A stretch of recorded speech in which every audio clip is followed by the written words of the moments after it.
एक साधक ने हमसे सवाल किया कमेंट में और ये पूछा है कि राधे राधे माता जी, मुझे एक गुरुजी ने कहा था कि पति पत्नी को साथ बैठकर भोजन नहीं करना चाहिए, इससे बहुत सारी समस्याएं आती हैं। आपका इस पे क्या विचार है?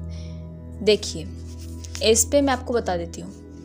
पति पत्नी को साथ बैठकर भोजन नहीं करना चाहिए, ऐसा कहीं पे भी नहीं कहा गया है। पहली चीज़ मैं आपको बता दूँ, साथ बैठकर पूरे परिवार को ही भोजन करना चाहिए, ये सबसे पहला हम लोगों का जो है निर्णय रहता है। और ये लिखा भी गया है कि यदि आपका पूरा परिवार एक साथ बैठकर भोजन करते हैं तो इससे आप सभी में प्रेम भाव बढ़ता है। इससे कोई ऊंचा कोई नीचा या किसी की अवहेलना और किसी का जो है वो मतलब किसी के प्रति जो है दुर्व्यवहार भी नहीं होता और सबके प्रति प्रेम भाव भी बढ़ता है। और सभी के साथ बैठ के भोजन करने से आपको अच्छा भी रहता है। ये बात हम सुनते आ रहे हैं और ये आपने सुनी भी होंगी।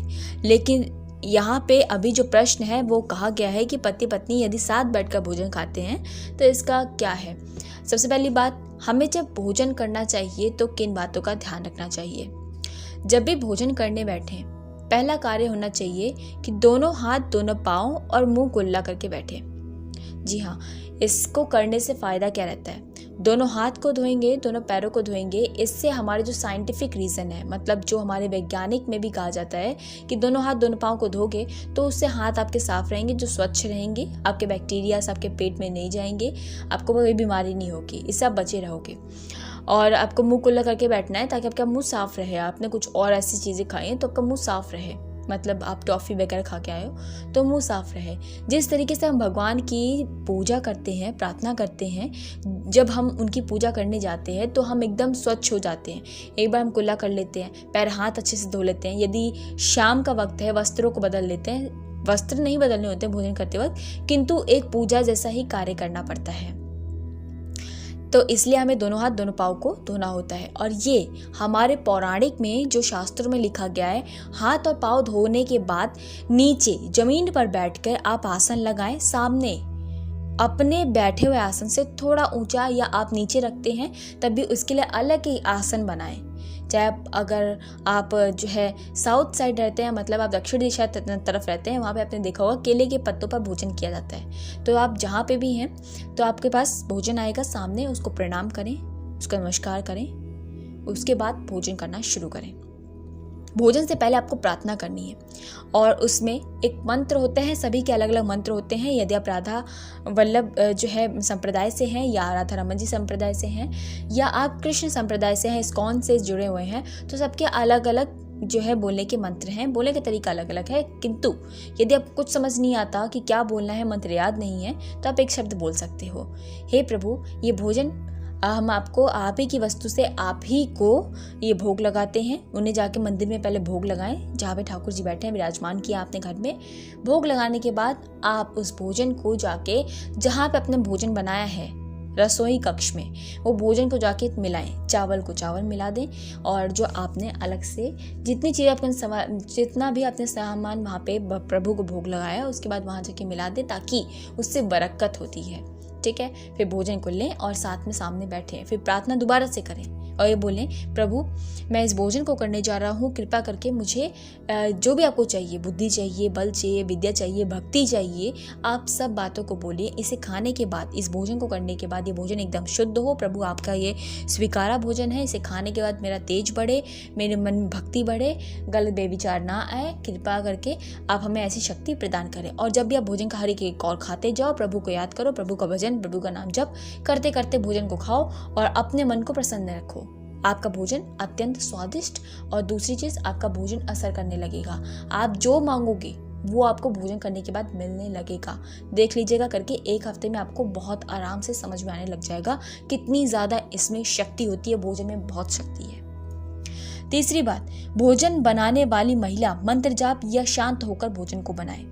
ये बात याद रखें सभी महिलाएं, जब आप भोजन बनाती हैं तो कृपा करके आपको एक शब्द भी नहीं बोलना है। चाहे सब्जी काटें, चाहे चावल को आप बिन रही हैं, चुन रही हैं, तब भी आपको नहीं बोलना है, क्योंकि आप जब बोलेंगी तो आपके मुंह का थूक, लार अगर हल्का सा टपक जाता है तो वो प्रभु के भोजन भोग लगाने लायक नहीं बचता। तो आपको मुंह को बंद करके मन में जप करना है, नाम जप करना है, किसी से बात नहीं करनी और अपना रसोई घर में भोजन को बनाना है। चौथा कार्य आपको क्या करना है, सबसे पहली रोटी गाय की बनानी है। और गाय से पहले एक रोटी बनती है छोटी सी, आप बनाएं। पहले तो क्या होते थे, चूल्हे जलते थे। जिनके पास चूल्हा है, आप चूल्हे में क्या करना है, पहली रोटी छोटी बनाएं और उस रोटी को जब आप तवे से उतारें, उसके बाद आप जो घी लगाते हैं तो घी लगाएं और उसे अग्नि में प्रवेश कर दें। पहली रोटी हमेशा याद रखिएगा अग्नि की होती है, ये बहुत से कम लोगों को पता है। पहली रोटी अग्नि को देते हैं, अग्नि नारायण भगवान को देते हैं और उनको अर्पित करते हैं। उसके बाद आप दूसरी रोटी जो होती है वो गाय की बनाते हैं, जिसे पहली रोटी आजकल कहा जाता है, गाय के लिए बनाते हैं। फिर बाकी रोटियां हम सबकी होती हैं, जो आपके परिवारजन उन सबकी होती हैं। आखिरी की रोटी कुत्ते के लिए होती है। तो याद रखिएगा ये 3 रोटी आपको बनाना आवश्यक है। यदि आप इसे बनाते हैं तो कभी भी दरिद्रता या दुख आपके घर में नहीं आ सकता। 5वां, और खाते वक्त जो आपको है, बिना भोग लगाए आपको नहीं खाना है। हमेशा याद रखिएगा, बिना भोग लगाए जो खाना खाता है वो असुर, या बोला जाए आपका असुरी शक्ति या फिर असुर का भोजन होता है। एक जो है भोजन, वो असुरी भोजन कहा जाता है। ठीक है, तुलसी मत लगाएं, लेकिन प्रभु को भोग लगाया भोजन आपका जो है बिल्कुल शुद्ध भोजन होता है। बिना प्रभु को लगाए भोजन कभी भी नहीं करना चाहिए, चाहे आप पानी क्यों ना पी रहे हो। सबसे महत्वपूर्ण, घर में सबको एक साथ बैठकर भोजन करना चाहिए। ये बात हमेशा याद रखें। आपके पास दिन में एक बार ऐसा समय होना चाहिए जिसमें कि आप पूरा परिवार साथ मिलके भोजन को कर रहे हैं। वो कोई सा भी समय आपका हो सकता है। अगर आप काम करते हैं, आपके घर में सब कार्य करते हैं, तो एक समय कोई सा भी बना ले जिसमें साथ बैठकर सभी लोग भोजन करें। भोजन सुबह 10 बजे से पहले आपको कर लेना है। पहला कार्य याद रखें, जो लोग चाय पीते हैं सुबह उठ करके या बाकी सब चीज़ आप खाना पसंद करते हैं, याद रखिएगा पहले आपको 10 बजे से पहले आपको भोजन प्रॉपर जो सुबह का होता है प्रॉपर भोजन कर ले। शुरुआत में आपको थोड़ी दिक्कतें आएंगी कि भोजन नहीं होता है सुबह सुबह इतना ज़्यादा, लेकिन आप आदत बनाओगे तो आपको आदत लग जाएगी। और आप यदि आदत लगा देते हो, इसका फ़ायदा सबसे बड़ा बताती हूँ, शास्त्रों में भी लिखा गया, हमारे पौराणिक काल से चलता आ रहा है, तो आप जानोगे रियलिटी इसकी क्या है। 10 बजे से पहले यदि हम पेट भर के अच्छे से भोजन कर लेते हैं तो उस समय हमारी जो है वो पेट में ऊर्जा रहती है। तो सूर्य ऊर्जा जो है वो कार्य क्या करती है, आपके भोजन को पचाने का कार्य अच्छा रखती है। ठीक है, सबसे ज़्यादा आपका जो है सुबह सुबह पचाने की शक्ति ज़्यादा रहती है। चाहे उस समय आप दही खाओ, ठीक है, उस समय आप लोग कुछ भी खाओगे, मतलब हार्ड से हार्ड भोजन होता है ना, जिसे बोलते हैं। रात्रि के वक्त भारी खाना मत खाओ, दाल ये सब चीज़ें मत खाओ, ताकि आपको गैस हो जाएगी। तो आप कोई सा ही भोजन है सुबह आप कर लोगे, आपका पूरा दिन पेट भरा रहेगा। ये बात एकदम सत्य है। और शाम के वक्त रात्रि में भोजन करना निषेध है। आप सूर्य डूबने से पहले आप भोजन को कर लें। 6 बजे से पहले अपना भोजन कर ले, उसके बाद आपको भोजन की आवश्यकता नहीं। रात्रि में आप दूध का जो है ले सकते हैं, दूध का आप सेवन कर सकते हैं, प्रभु को भोग लगा के दूध का सेवन कर सकते हैं। उसमें ये बात लिखी गई है, क्योंकि तरल पदार्थ को रात्रि में पी सकते हैं, वो पचने में बहुत आसानी रहती है। भोजन करना बिल्कुल ठीक नहीं है रात्रि के वक्त, जिससे आपको कब्ज, बीमारियां, बहुत सी चीज़ें हो सकती हैं। हमारा खाना नहीं पचता, फिर सुबह आपको भूख नहीं लगेगी। यदि आप ऐसा कार्य करोगे तो मॉर्निंग में आपको आराम से भूख लगना शुरू हो जाएगी, और भूख लगेगी तो आप भोजन करोगे तो आपका बहुत अच्छी प्रक्रिया चलेगी। आपका पाचन तंत्र, आपके शरीर सब शुद्ध क्रिया से कार्य करेंगे। 8वां, भोजन उत्तर और पूर्व दिशा की ओर मुख करके करना चाहिए। देखिए, इसमें बहुत अच्छी बात लिखी गई है। पूर्व दिशा की ओर भोजन करके खाएंगे तो आपकी सूर्य ऊर्जा जो आपके पेट में है वो ऊर्जा बढ़ती है, आपका भोजन अच्छे से पचता है, भक्ति में आपका मन भी लगता है। ठीक है, और यदि आप उत्तर दिशा की ओर मुख करके खाते हैं तो उत्तर दिशा के मुख करके खाने से आपके घर में कभी भी बीमारी या कुछ भी ऐसी चीज़ें नहीं आती हैं। ठीक है, पश्चिम दिशा की तरफ भी मुँह करके आप लोग भोजन को कर सकते हैं। 9वीं बात, बेड पर बैठ के कभी भोजन मत खाइएगा, क्योंकि ये बात कही गई है शास्त्रों में कि आप यदि बेड पर बैठ के भोजन को करते हैं तो बेड पर बैठ के भोजन करने वाले व्यक्ति को राहु केतु जैसी बीमारियां लगती हैं। राहु केतु क्या करते हैं, आपके शरीर में जो भोजन खाओगे वो नहीं लगेगा, आपके शरीर में जो है बीमारियां शुरू हो जाएंगी आना, और आप कभी भी ठीक नहीं हो पाओगे। हमेशा आपकी भी दवाइयाँ चलती रहेगी, चाहे किसी भी चीज़ की हो, दवाइयाँ अत्यंत आपकी यहाँ पे चलती रहेंगी। आपके पास अभी बीमारी है तो यदि आप ऐसा कार्य करना छोड़ देते हैं, बेड पे बैठ के खाना छोड़ देते हैं, नीचे बैठ के खाते हैं या बाहर बैठ के खाते हैं, अलग कमरे में बैठ के खाते हैं, तो आपको देख लेना असर होना शुरू हो जाएगा, आपकी बीमारी ठीक होना शुरू हो जाएगी। 10वीं बात, कलह और कलेश करने के बाद भोजन कभी भी नहीं करना चाहिए। यदि आपके घर में कोई गुस्सा हो गया है या कोई नाराज़गी हो गई, किसी कारण से आपकी बहस हो गई किसी से भी, तो उस समय भोजन ना करें, उस समय बिल्कुल भोजन ना करें, क्योंकि दुख का भोजन कभी भी नहीं करना चाहिए। दुख में रह के भोजन नहीं करना चाहिए, उससे हमारा भोजन पचता नहीं है अच्छी तरीके से, क्योंकि हमारे दिमाग को जो है वो सिग्नल नहीं जाता है कि भोजन खाया जा रहा है, तो भोजन खाया जा रहा है, भोजन की कोई खुशी नहीं है। तो आपके जो है जो तरल पदार्थ जो यहाँ पे पैदा होते हैं आपके पेट में, जिससे आपका खाना पचता है, आपके मुँह जो लार होती है वो भी असर नहीं करती है, तो खाना पचने में बहुत मुश्किल होती है, तो दिक्कत आपको करेगी।